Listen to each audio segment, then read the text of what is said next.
I remember nikiambia Arnold nilikuwa na feel kurudi my old church. And anyway, I had a weird dream. And Mercy alikuwa kwa hiyo dream. Okay, actually nyinyi mlikuwa kwa hiyo dream as I like. And then So I had, because nilikuwa niambia Arnold nina feel like God ananilive kurudi hiyo church. And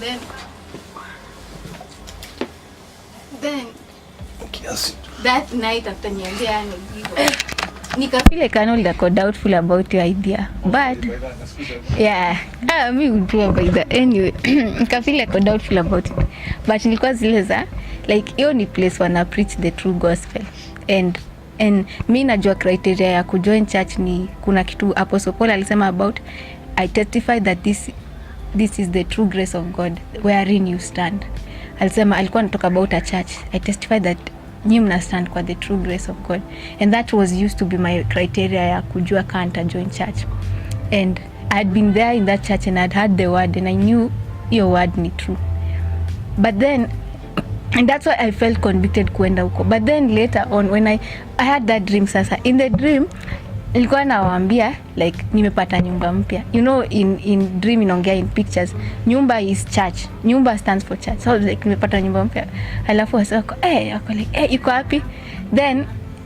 Then sikuwa najua kwenye iko. And on top of that sikuwa nimelipa any money for it. So it's weird, like you've been given a house but you've not paid any money and no transaction. And another thing, I didn't even know where it was. And then so kina Mercy wakaanza kunichekelea ati kila mtu akaanza kunichekelea ati mimi sijui nyumba yangu iko wapi. And also hiyo transaction ilikuwa inakaa fish, ilikuwa inakaa weird. Then nikaamka from that dream and I just knew it was about the church thing. Then nikaanza kuuliza God, but God, si word your place ni for real, like the word is true, ni the gospel. And then akanikumbusha ile verse ya do not merely listen to the word and so deceive yourselves, do what it says. Anyone who merely listens to the word but does not do what it says is like a man beholding his natural face in a glass and goes away and straightway forgetteth what man of man he is. But whoso looketh into the perfect law of liberty, and he being a doer of the word and not a forgetful hearer, the same shall be blessed in his deed. And akanikumbusha that it's not just about preaching the gospel but also practicing it.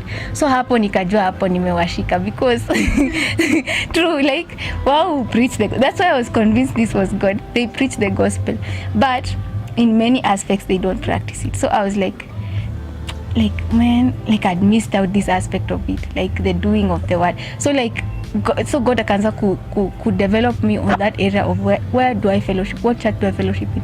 And he told me it's a church where they not only preach the gospel but they practice it.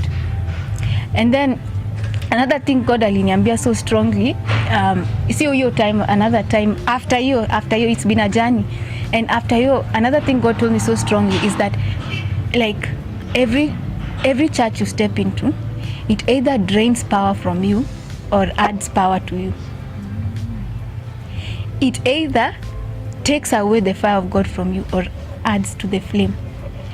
And that's when I realized what a weighty issue it is, like which church una fellowship. Because like before your time, like not even that, kitambo, like church was such a casual thing. You dress up, you go to church on Sunday morning. But I didn't factor in these things, that every church you step into, they either drain power from you.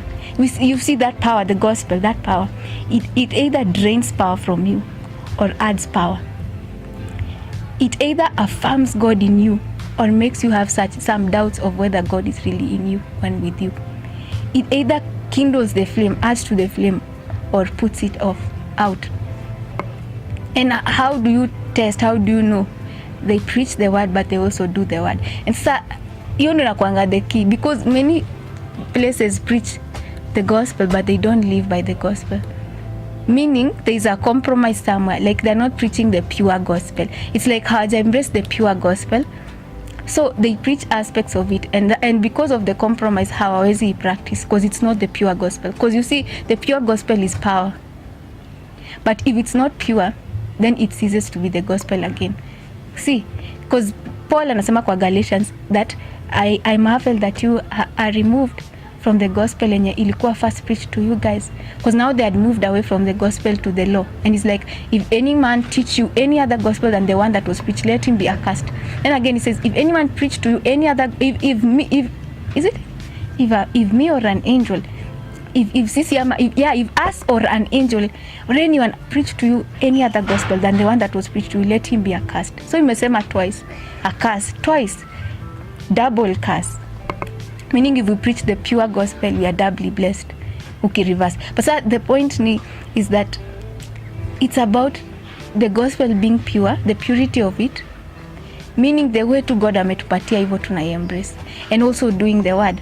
So I realized it's such a weighty thing that power gets drained out of it. And actually that was true for me, because that time when I was in that church, like it's like I started out here, then I just came down until I was at a place where like I couldn't recognize myself.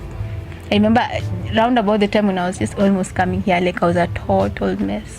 I remember I used to tell Arnold, like the Sharon rehabilitation program is on, like literally I had to go into gospel rehab. Like I was so messed up. You know why? Because I didn't realize what a weighty thing it is, like which church you fellowship in. I thought like kitambo, like it's just a casual thing, but I realized it either drains power from you or it adds. So it's really a very sensitive issue, and mtu hafai ku take it lightly. Just be where the presence of God is pure, it's honored, like God is honored kabisa, and where the gospel is pure, haijakuwa mixed na anything, and where the word is being practiced. So hiyo ime speak to me sana, and pia imenifanya niko tu really nikisik God about your story, because I'm like, it's rare to find such a place. It's so rare to find such a place. I'm like, if I go all the way across the world and I can't find such a place, then what will happen to my spiritual life?